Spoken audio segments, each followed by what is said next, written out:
নমস্কাৰ মোৰ ভিডিঅ'টোলৈ আপোনালোক সকলোকে স্বাগতম জনাইছোঁ আৰু আজি আমি এই ভিডিঅ'টিত EVSৰ মেইন থিমছখিনি কি হয় আৰু কেনেধৰণে ইয়াৰ পৰা প্ৰশ্ন আহে তাৰ ওপৰত অলপমান ডিছকাশ্যন কৰিম আপোনালোকক মই স্লাইড শ্ব'টো ইয়াতে দি দিছোঁ মই ভালকৈ প্ৰেজেণ্টেশ্যন কৰিব নাজানো কিন্তু তথাপিও আজি ইয়াতে অলপ বনাই পেলাই চেষ্টা কৰিলোঁ তো আমি প্ৰথম চাম যে কি হয় আপোনাৰ EVSৰ সাধাৰণতে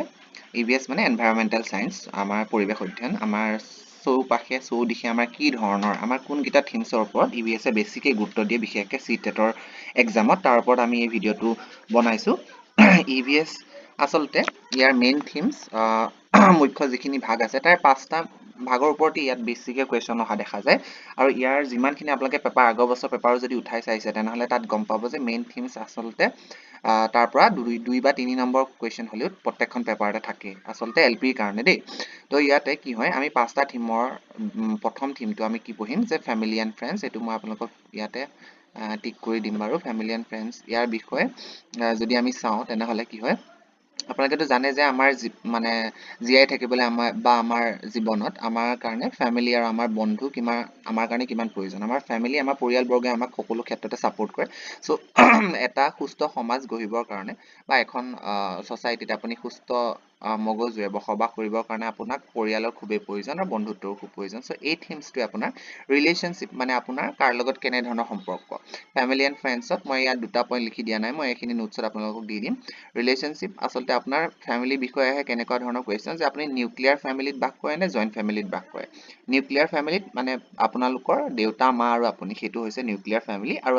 যিটোত আপোনালোকক খুৰা মামা মামী বিভিন্ন ধৰণৰ পৰিয়ালবৰ্গ মা দেউতাতকৈও বেছি মানুহ সংখ্যা থাকিব আপোনাৰ ভাই ভনীৰ মা দেউতা আৰু আপুনি সেইটো আপোনাৰ নিউক্লিয়াৰ ফেমিলি কিন্তু আপোনাৰ তাৰ ওপৰতো যদি আপোনাৰ খুৰা খুৰী বা বিভিন্ন ধৰণৰ পেহা পেহী এইবোৰ থাকে তেনেহ'লে সেইটো জইণ্ট ফেমিলিত পৰি যায় চ' সেইটো বস্তু মনত ৰাখিব আৰু ইয়াৰ চাব থিমছকেইটা বহুত ইম্পৰ্টেণ্ট হয় যিকেইটা একদম কুৱেশ্যনত আহিব ইয়াত চাব চাব থিমকেইটা হয় আমাৰ ৰিলেশ্যনশ্বিপ সম্পৰ্কবিলাক ৱৰ্ক এণ্ড প্লে আমি যিবোৰ খেলোঁ য়োগা চিয়োগা আমাৰ যিমান দৈনন্দিন জীৱনত কাম কাজ খেল আছে আৰু এনিমেলছ আৰু প্লেণ্টছ আমাৰ জীৱ জন্তু আৰু প্লেণ্টছ এনিমেলছৰ একদম বিৰাট ডাঙৰ পাৰ্ট এটা আছে ইয়াতে হাতী ঘোঁৰা বাঘ ভালু যি আছে আৰু সকলো বিষয়ে পঢ়িব লাগিব প্লেণ্টছৰ বিষয়েও কিছুমান আছে যিখিনি মই কৈ যাম এফালৰ পৰা তো এইখিনি বস্তু ইয়াত বিশেষকৈ চাব থিমছকেইটা আৰু মেইন থিমছকেইটা এইটো কাৰণে মনত ৰাখি থৈ দিব 5টা থিমছটো মনত ৰাখিবই তথাপিও ফেমিলি এণ্ড ফ্ৰেণ্ডছৰ এই মানে চাব থিমকেইটা মনত ৰাখিব তাৰপিছত আমি 2 নম্বৰটোলৈ যাওঁ 2 নম্বৰটোত আমাৰ ফুড মানে খাদ্য সকলোৱে জানে খাদ্য অবিহনে জীয়াই থকাটো সম্ভৱ নহয় help to understand food of different culture বিভিন্ন ধৰণৰ সংস্কৃতিৰ যি ৰন্ধন প্ৰকৰণ আমাৰ যি ধৰণৰ বস্তু বনাই কেনেধৰণৰ বস্তু আমি খাওঁ তাৰ ওপৰত দিয়ে পুষ্টি কেনেকৈ পাওঁ তাৰ ওপৰত এইটো ডিল কৰে তো ইয়াত চাব থিমকেইটা ইয়াত খুব ইম্পৰ্টেণ্ট ৰাখিব মনত টেষ্টিং আমি স্বাদবিলাক কেনেকুৱা ধৰণৰ স্বাদ আমি মানে টেষ্ট কৰোঁ ডাইজেশ্যন হয় আমাৰ কেনেধৰণে আমাৰ হজম হয় কুকিং কেনেধৰণে বনাওঁ কেনেধৰণে সংৰক্ষণ কৰি ৰাখোঁ লাইক প্ৰিজাৰ্ভ কৰি ৰাখে আপোনালোকেতো ঘৰত জানে যে আচাৰ বনাই পেলাই আপোনালোকে টেকনিক ইউজ কৰে ন ৰ'দত শুকুৱাই কিছুমানে ৰাখে বা কিছুমানে পুৰি পেলাইও থৈ দিয়ে কিছুমানে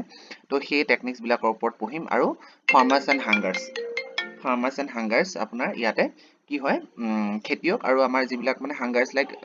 ভোকাটোৰ যিবোৰ মানে যেনে আমাৰ দুৰ্ভিক্ষই দেখালে আমি কেনেকৈ ৰাখিম কি ধৰণৰ কেনেকৈ কাম কৰিম তো সেইবোৰৰ ওপৰতে এইখিনি ডিপেণ্ড কৰে ইয়াৰ ওপৰত বৰ বহল কুৱেশ্যন নাহে জাষ্ট চাব থিমকেইটা সুধিব যে ফুডৰ চাব থিমকেইটা কি তেতিয়া আপোনাক এই গোটেইকেইটা মেনশ্যন কৰি ইয়াৰ ভিতৰত 2-3টা বেলেগ অপশ্যন সোমোৱাই দিব তো সেইটো বস্তু আপোনালোকে চাব তাৰপিছত আহিলে EVSৰ 3 নম্বৰ থিমটো যিটো চেল্টাৰ বাসস্থান সকলোৱে জানে it's about homes and conditions ঘৰ আৰু ঘৰৰ অৱস্থা কেনেকুৱা ধৰণৰ ঘৰ আমাৰ বিভিন্ন ধৰণৰ ইণ্ডিয়াৰ বিভিন্ন জেগাত বা আমাৰ অসমৰে হওক বিভিন্ন জেগাত কেনেধৰণৰ আমাৰ ঘৰ বনোৱা হয় সাধাৰণতে আপোনালোকে জানে কাশ্মীৰৰ ঘৰবিলাক খুব ডাঠ ৱালেৰে বনোৱা থাকে যাতে হাৱাবিলাক সোমাব নোৱাৰে শ্ৰীনগৰ হাউচ বোট থাকে বিহাৰত বা ৰাজস্থানত কেনেকৈ বোকা মাটিৰে লেপি পেলাই ঘৰ বনোৱা হয় তো সেইবোৰৰ ওপৰত এই বস্তুটোৱে এই মানে থিমটো ডিল কৰে তো ইয়াত মেটেৰিয়েলছ কিবিলাক ইউজ কৰিম বাঁহৰ আমাৰ অসমত NCERT মতে বাঁহৰ ঘৰ বনোৱা থাকে মানে যিটো আমাৰ চাংঘৰ বুলি কয় তো সেইখিনি বিষয় ইয়াত পিছত দিম কিন্তু আজি প্ৰথমে আপোনালোকে থিমছখিনি ক্লিয়াৰ কৰি লওক তাৰপিছত ক্লাইমেট বেছড হোম আমাৰ যিবিলাক বতৰ অনুকূলে যিবোৰ ঘৰ বনোৱা হয় আৰু ছাৰাউণ্ডিংছৰ কথাও ইয়াত পতা হয় এইখিনি মনত ৰাখিব তাৰপিছত আপোনাৰ ইয়াৰ পিছৰ থিমছটো হৈছে আপোনাৰ things we make and do আমি এই একেবাৰে লাষ্টৰ হয় এইটো মানে থিমছটো ইয়াত কি মানে এটাই ডিল কৰে যে কি ফ'কাছ অন হিউমেন এক্টিভিটিছ মানুহে কি ধৰণে কেনেকুৱা ধৰণৰ কাম কৰি জীয়াই থাকে লাইক টিচাৰ হওক লাইক ডক্টৰ হওক ইঞ্জিনিয়াৰ হওক কি ধৰণৰ কাম কৰি এজন মানুহে কমিউনিটিত ভালকৈ বাস কৰে ইয়াত কমিউনিটি মেম্বাৰৰ কথাও ডিল কৰে কাৰণ আপোনাক সমাজখনত কমিউনিটি লাগিব কিছুমান ৰুল ৰেগুলেশ্যন লাগিব তাৰ ওপৰতে মানুহৰ জীৱন যাপন নিৰ্ভৰ কৰে চ' টুলছ এণ্ড মেকানিক্স আমি কি ধৰণৰ মানে সা সঁজুলি দৈনন্দিন জীৱনত ইউজ কৰোঁ তো সেইখিনি বস্তুৰ ওপৰত এই থিমছটোৱে ডিপেণ্ড কৰে তো এইকেইটা হৈছে মই EVS-ৰ 5টা থিমছ আপোনালোকে যদি মোৰ ভিডিঅ'টো চাই আছে তেনেহ'লে এই থিমছকেইটা লিখি ল'ব খুব ইম্পৰ্টেণ্ট একদম পইণ্ট ৱাইজ দিছোঁ আৰু ইয়াৰ পৰা কিবা ডাউট থাকিলে মোক কমেণ্ট কৰিব আৰু মই মানে শ্লাইড বেছি ভালদৰে বনাব নাজানো কিন্তু আজি ট্ৰাই কৰিছোঁ মই এনেকৈ বাকী আৰু টাইপিং কৰি কৰি আপোনালোকক গোটেই নোটছখিনি ইয়াতে প্ৰভাইড কৰিবলৈ ট্ৰাই কৰিম এই 5টা থিম আজি আপোনালোকে মুখস্থ কৰি পেলাই কমপ্লিট কৰি থৈ দিব মানে বুজি ল'ব তাৰ পৰা মুখস্থ কৰিব দেই ডাইৰেক্ট মুখস্থ কৰিব মই কোৱা নাই প্ৰথম বুজি ল'ব বুজি লোৱাৰ পাছত আপোনালোকে গোটেইখিনি মাইণ্ডত ৰাখি পেলাই ইয়াক এপ্লাই কৰিব ঠিক আছে ধন্যবাদ থেংক ইউ